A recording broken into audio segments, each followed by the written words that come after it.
I didn't expect that my development would be as fast as it was, but unless you set these goals, then you don't have anything to aim for. Lizzy Banks is a newcomer to cycling, having signed her first professional contract just last year. And 2 years ago, she was a full-time medicine student.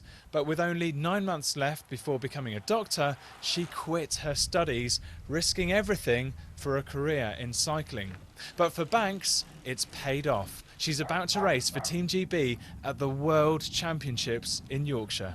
You never quite know what British cycling think, and you can measure your own performances, but knowing what somebody else thinks about how you're riding, it's really nice confirmation to know that they think that I'm going well and that they think that I'm strong enough to help represent Great Britain and support Lizzy Banks to hopefully win the World Championships.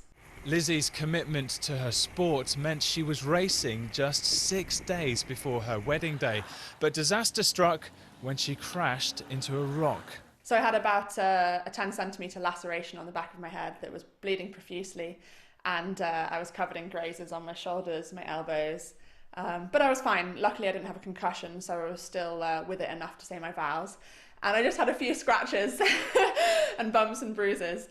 Her American teammate Leah Thomas is staying at Lizzy's in Sheffield as they both prepare to compete at the World Championships in Yorkshire. Leah admires her absolute focus on success. Lizzy's super driven, and she's really self-motivated and has a lot of self-confidence. I think she knows that she's capable of being a really great cyclist, and because of that she never counts herself out in a race. Vince con 30 secondi di vantaggio prima Lizzy Banks. In July this year, Lizzy won a stage of the Giro Rosa in Italy, the most prestigious stage race in the women's sport.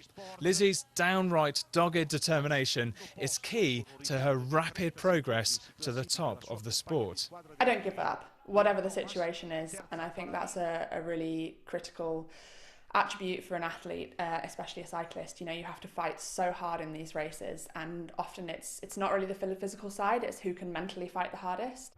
Lizzy Banks really could follow in the footsteps of her fellow Yorkshire namesake Lizzy Banks and achieve success on the world and Olympic stage. Mark Ansell, BBC Look North, Sheffield.